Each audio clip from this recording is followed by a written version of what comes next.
अब जो हमारा लास्ट टॉपिक है वो है फॉर्म्स ऑफ पावर शेयरिंग, कि पावर शेयरिंग की टाइप्स कितनी है, किस तरीके से उसको बांटा जा सकता है। तो फर्स्ट जो है वो है हमारे पास horizontal distribution of power. Horizontal, आपको पता है हॉरिजॉन्टल और वर्टिकल एक्सिस आप ग्राफ पेपर में देखते हो, है ना। ये तो होती है आपकी हॉरिजॉन्टल लाइन और ये वर्टिकल लाइन। जो एक्स एक्सिस है वो हॉरिजॉन्टल लाइन और जो वाई एक्सिस है वो वर्टिकल लाइन, ठीक है। तो हॉरिजॉन्टल डिस्ट्रीब्यूशन ऑफ पावर कैसे है कि जैसे कोई गवर्नमेंट है, तो गवर्नमेंट क्या है, एक तो है लेजिस्लेचर,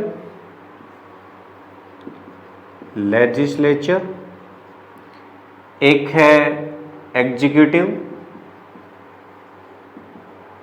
और एक है जुडिशियरी, ठीक है। जैसे हम इंडिया का एग्जांपल लेकर चलें तो लेजिस्लेचर यानी कि जो हमारी लोकसभा होगी या स्टेट में जिसको विधानसभा बोल सकते हैं, वो जहां पर मिनिस्टर्स बैठते हैं, एमएलए एमपी यानी कि जो जनता के प्रतिनिधि हैं, वो जहां पर बैठते हैं और डिसीजन लेते हैं कि हमें देश के लिए या स्टेट के लिए क्या पॉलिसी इंप्लीमेंट करनी है, क्या एक्शन लेना है, क्या कोई कानून बनाना है, वो। दूसरा एग्जीक्यूटिव, कि जो लेजिस्लेचर के द्वारा जो कानून बनाए गए हैं उनको इंप्लीमेंट करने वाली जो संस्था है वो एग्जीक्यूटिव। और तीसरा है जुडिशरी, जो न्यायिक से संबंधित जितने भी कार्य होते हैं वो सभी करती है। अब ये ऐसा नहीं है कि जुडिशरी के पास सारी पावर हमने दे दी, ऐसा भी नहीं है कि सारी पावर एग्जीक्यूटिव के पास है, और ऐसा भी नहीं है कि सारी पावर जो लेजिस्लेचर है, जो हमारे नेता है उनके पास है, ऐसा बिल्कुल भी नहीं है। बल्कि हमने क्या किया है, पावर को शेयर किया है, पावर का क्या किया है, शेयर किया है। और इन तीनों के बीच में शेयर किया है कि लेजिस्लेचर इसको कंट्रोल करेगी, एग्जीक्यूटिव जुडिशरी को कंट्रोल करेगी, जुडिशरी एग्जीक्यूटिव कंट्रोल करेगी, जुडिशरी लेजिस्लेचर को कंट्रोल करेगी, एग्जीक्यूटिव लेजिस्लेचर को कंट्रोल करेगी। मतलब तीनों जो हैं, तीनों एक दूसरे को कंट्रोल करती हैं, ठीक है। ऐसा नहीं है कि ये ज़्यादा पावरफुल है और ये कम पावरफुल है, ऐसा नहीं है कि एग्जीक्यूटिव ज़्यादा पावरफुल है और ये कम पावरफुल है, ऐसा बिल्कुल भी नहीं है। तीनों एक दूसरे के ऊपर इंटरडिपेंडेंट है, तीनों एक दूसरे को चेक एंड बैलेंस का काम करती है। इस व्यवस्था को भी बोलते हैं चेक एंड बैलेंस सिस्टम, जिसमें तीनों संस्थाएं एक दूसरे का ध्यान रखती हैं कि कोई संस्था काम करती है नहीं करती है। जैसे लेजिस्लेचर में अगर कोई गवर्नमेंट है, वो अगर कोई ऐसा कानून लेकर आती है जो कि लोगों की भलाई के लिए नहीं है या जिससे किसी खास कम्युनिटी का नुकसान हो रहा है, तो वो कम्युनिटी कहाँ पर जा सकती है, जुडिशियल सिस्टम जो हमारा है, न्यायालय है, उसमें जा सकती है और वहाँ पर वो अपनी बातें रख सकती है कि गवर्नमेंट कोई नया कानून लेकर आई है जो हमारी इस चीज़ के खिलाफ है। तो जुडिशरी उसके ऊपर अपनी जो बात है वो रखेगी, और अगर उसको ये लगेगा कि हाँ ये कानून वास्तव में किसी कम्युनिटी के अगेंस्ट में लाया जा रहा है, तो ये उसको रद्द भी कर देती है। ये रद्द करने का उसके पास पावर भी है, ठीक है। ऐसे ही कोई कानून बना है तो उसको इम्प्लीमेंट करने वाली कौन है, एग्जीक्यूटिव है। या फिर एग्जीक्यूटिव जैसे कि जो हमारे अधिकारी हैं, जो आईएएस है, आईपीएस है, डीएम एसडीएम, जितने भी अधिकारी हैं, अगर वो ठीक से काम नहीं कर रहे हैं तो वो किसके अंडर में काम करेंगे, लेजिस्लेचर के अंडर में काम करेंगे, ठीक है। ऐसा नहीं है कि कोई हमारे जिले का अधिकारी है वो हमारी बात नहीं मान रहा तो अब हम क्या करें, मतलब उसके पास से हम काम कैसे करें। तो हम किसी मिनिस्टर के पास जाकर या जो हमारा प्रतिनिधि है उसके पास जाकर हम कह सकते हैं कि भाई कोई डीएम एसडीएम या कोई अधिकारी है जो इस तरीके की रिश्वत ले रहा है या हमारा काम करना नहीं चाह रहा, तो उसके ऊपर जरूर एक्शन लेता है। तो तीनों ही जो संस्थाएं हैं, तीनों इंस्टीट्यूशन एक दूसरे के ऊपर कंट्रोल रखती हैं, एक दूसरे को चेक करती रहती हैं कि कहीं पर कोई दिक्कत तो नहीं है, कोई करप्शन का काम तो नहीं है या फिर कोई इलीगल काम नहीं है। तो इस सिस्टम को हम बोलते हैं चेक एंड बैलेंस सिस्टम। और ये जो हमने पावर शेयर कर दी, क्योंकि किसी एक इंस्टीट्यूट के हाथ में पावर नहीं है, सबके हाथ में पावर है, तो इसको बोलते हैं हम हॉरिजॉन्टल डिस्ट्रीब्यूशन ऑफ पावर, जो कि गवर्नमेंट के ही क्या है, तीनों अंग हैं और ये तीनों अंगों के बीच में पावर का डिस्ट्रीब्यूशन किया गया है। दूसरा है वर्टिकल डिस्ट्रीब्यूशन ऑफ पावर, कि पावर है उसको वर्टिकली डिस्ट्रीब्यूट किया गया है, ठीक है, ऊपर, उससे नीचे, उससे नीचे, उससे नीचे, उससे नीचे, ऐसे। जैसे कि सेंट्रल गवर्नमेंट है, ठीक है, सेंट्रल गवर्नमेंट है जो केंद्र सरकार है, उसके अंडर में फिर जो स्टेट गवर्नमेंट है वो काम करती है, स्टेट गवर्नमेंट है वो भी काम करती है। कुछ देशों में ऐसा है कि स्टेट, बल्कि कुछ देशों में नहीं, कुछ रूल्स ऐसे होते हैं कि स्टेट गवर्नमेंट को सेंट्रल गवर्नमेंट की बातें माननी पड़ती हैं, लेकिन सॉरी, और कुछ चीज़ें ऐसी भी हैं, कुछ विषय ऐसे भी हैं जिनके ऊपर स्टेट को पूरी स्वायत्ता दे रखी है, पूरी छूट दे रखी है कि वो अपनी मर्जी से काम कर सकती है। तो स्टेट गवर्नमेंट के पास भी यहाँ पर पावर रहती है, सेंट्रल गवर्नमेंट के पास भी पावर रहती है, इससे नीचे भी पावर रहती है, जिसकी जो म्यूनसिपैलिटी है उसके हाथ में भी पावर रहती है, उससे नीचे भी पावर रहती है, जो हमारा पंचायत सिस्टम है उसके हाथ में पावर रहती है, उसके पास ही पैसा आता है डेवलपमेंट के काम कराने हैं या नहीं कराने। हम देख रहे हैं कि पावर को शेयर किया जा रहा है वर्टिकली, सेंटर, फिर स्टेट, फिर म्यूनसिपैलिटी, फिर पंचायत, है ना। तो ये जो पावर शेयरिंग की जो फॉर्म है, इस फॉर्म को क्या बोलेंगे? वर्टिकल डिस्ट्रीब्यूशन ऑफ पावर को वर्टिकली डिस्ट्रीब्यूट किया गया है, ठीक है। तीसरा है हमारी कम्युनिटी गवर्नमेंट। कम्युनिटी गवर्नमेंट जैसे हमने बेल्जियम के केस में देखा कि एक कम्युनिटी गवर्नमेंट बना दी जो किसी विशेष समुदाय के हिसाब से ही काम करेगी।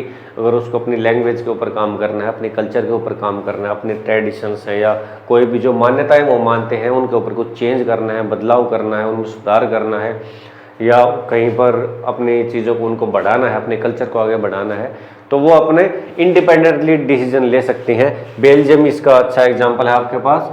तो ये होती है आपकी कम्युनिटी गवर्नमेंट की जो पावर है वो अलग अलग सोशल ग्रुप्स के बीच में बांट दी जाती है। जैसे हमने बेल्जियम में देखा कि जो 2 कम्युनिटी थी उन दोनों को ही 3 कम्युनिटी थी, जर्मन कम्युनिटी भी थी, तो तीनों ही कम्युनिटी की गवर्नमेंट थी अपनी अपनी, और वो अपने अपने कल्चर को बढ़ाने के लिए अपने प्रयास करती रहती हैं। वो जो गवर्नमेंट है उसको बोलेंगे कम्युनिटी गवर्नमेंट। ये भी एक पावर शेयरिंग की फॉर्म है। और लास्ट है power sharing in political parties, pressure groups and movements. अब पावर शेयरिंग और कैसे डिस्ट्रीब्यूट होती है अलग अलग पॉलिटिकल पार्टीज में। जैसे हमारे देश में बहुत सारी पार्टी आपस में इलेक्शन लड़ती हैं। कांग्रेस है, बीजेपी है, आप है और जेजेपी है। जो साउथ की जितनी भी हैं अपनी पार्टीज, डीएमके है या डीएमके है, जितनी पार्टीज हैं वो सभी इलेक्शंस में लड़ती हैं, सभी पार्टिसिपेट करती हैं, ठीक है। इसका मतलब है कि जो पावर है वो किसी एक पॉलिटिकल पार्टी के हाथ में नहीं है, वो बहुत सारी पॉलिटिकल पार्टीज के हाथ में है। दूसरा है pressure groups and movements. Pressure groups यानी कि हम देखते हैं कि हमारे देश में बहुत सारी यूनियन बनी हुई हैं। जैसे रोडवेज की एक अपनी यूनियन है, रेलवे की अपनी यूनियन है, बैंक कर्मचारी हैं उनका अपना यूनियन है, फिर जो टीचर्स हैं उनके अपने यूनियन है। तो ऐसे बहुत सारे यूनियन बने हुए हैं, प्रेशर ग्रुप बने हुए हैं। बने क्यों हैं कि अगर कोई गवर्नमेंट कोई ऐसा स्टेप लेकर आई है, ऐसी पॉलिसी लेकर आई है जो किसी के फेवर में नहीं है, उनके फेवर में नहीं है, तो उसके खिलाफ खड़े होते हैं और गवर्नमेंट के ऊपर प्रेशर डालते हैं कि अपनी पॉलिसी में या तो सुधार किया जाए या अपने कानून में सुधार किया जाए या उसको वापस लिया जाए। तो ये चीज़ें हम देखते रहते हैं कि आए दिन कोई ना कोई हड़ताल हमारे देश में होती रहती है किसी ना किसी स्पेसिफिक रूल, लॉ या किसी पॉलिसी के अगेंस्ट में। तो प्रेशर ग्रुप में भी यहाँ पर क्या है पावर शेयर, और कई और लगभग तो नहीं कह सकता लेकिन बहुत बार ऐसा हुआ है कि गवर्नमेंट को अपने डिसीजन बदलने पड़े हैं इन पावर ग्रुप्स की वजह से। इसका मतलब है कि कुछ ना कुछ पावर किसके हाथ में है? प्रेशर ग्रुप्स के हाथ में भी है, या जो मूवमेंट चलाने वाले हैं, जो आंदोलनकारी हैं, उनके हाथ में भी पावर है। तो यहाँ पर भी हम पावर का शेयर देख रहे हैं कि अलग अलग पॉलिटिकल पार्टीज में पावर शेयरिंग है, अलग अलग प्रेशर ग्रुप्स में भी पावर शेयरिंग है, और मूवमेंट से भी लोगों के हाथ में पावर शेयर है, जो कि किसी पॉलिटिकल पार्टी को या किसी गवर्नमेंट को, पॉलिटिकल पार्टीज नहीं सॉरी, किसी गवर्नमेंट के ऊपर अपना प्रेशर डाल सकती हैं और किसी पॉलिसी के खिलाफ अपना रोष प्रकट कर सकती हैं या उसको दूर करा सकती हैं। तो ये हमने 4 फॉर्म देखे हैं पावर शेयरिंग के। एक तो ओरिजेंटल डिस्ट्रीब्यूशन ऑफ पावर है, जिसमें ये वाला आप एग्जांपल लेकर चलेंगे, लेजिस्लेचर, एग्जीक्यूटिव, जुडिशरी, जो हमारे देश के अंदर भी है। वर्टिकल डिस्ट्रीब्यूशन ऑफ पावर, ये भी हमारे देश में मैच करता है कि सेंट्रल गवर्नमेंट, स्टेट गवर्नमेंट, उसके नीचे फिर जो म्यूनसिपैलिटी है वो, और फिर जो पंचायत है वो। यहाँ पर हम वर्टिकल डिस्ट्रीब्यूशन में देखते हैं। कम्युनिटी गवर्नमेंट का एग्जाम्पल हमने देखा जो कि खास समुदाय के हिसाब से काम करेगी, जैसे कि बेल्जियम में हमने एग्जांपल देखा। और फोर्थ है पावर शेयरिंग इन पॉलिटिकल पार्टी, जब बहुत सारी पॉलिटिकल पार्टीज आपस में क्या करती हैं, इलेक्शन लड़ती हैं, और प्रेशर ग्रुप्स हैं वो गवर्नमेंट के ऊपर अपना दबाव बनाते हैं। तो और जब दबाव गवर्नमेंट के द्वारा महसूस किया जाता है तो वो भी अपने स्टेप से पीछे हट जाते हैं। इसका मतलब है कि कुछ ना कुछ पावर किसके हाथ में, प्रेशर ग्रुप्स के हाथ में है, उस यूनियन के हाथ में है, या जो आंदोलन चला रहे हैं, जो मूवमेंट कर रहे हैं, उनके हाथ में भी है। इसका मतलब है कि पावर यहाँ पर शेयर की जा रही है। तो ये थी आपकी पावर शेयरिंग की फॉर्म्स। अब हमने पूरा चैप्टर देख लिया है, बिल्कुल इजी चैप्टर था। थोड़े से आपको इनके डाटा याद रखने हैं पेपर पॉइंट ऑफ व्यू से कि भाई इतने परसेंट लोग उस देश में इतने थे, इतने परसेंट लोग उस देश में इतने थे, इतनी लैंग्वेज स्पीकर वो थे, इतने लैंग्वेज स्पीकर ये थे और उनका धर्म ये था। ये आपको थोड़ा बहुत याद रखना है। केवल 2 देशों के बारे में पढ़ा है, बेल्जियम, श्रीलंका। दूसरा ये याद रखना कि श्रीलंका में क्या कुछ हुआ, क्या नहीं हुआ, फ़ायदा हुआ या नुकसान हुआ।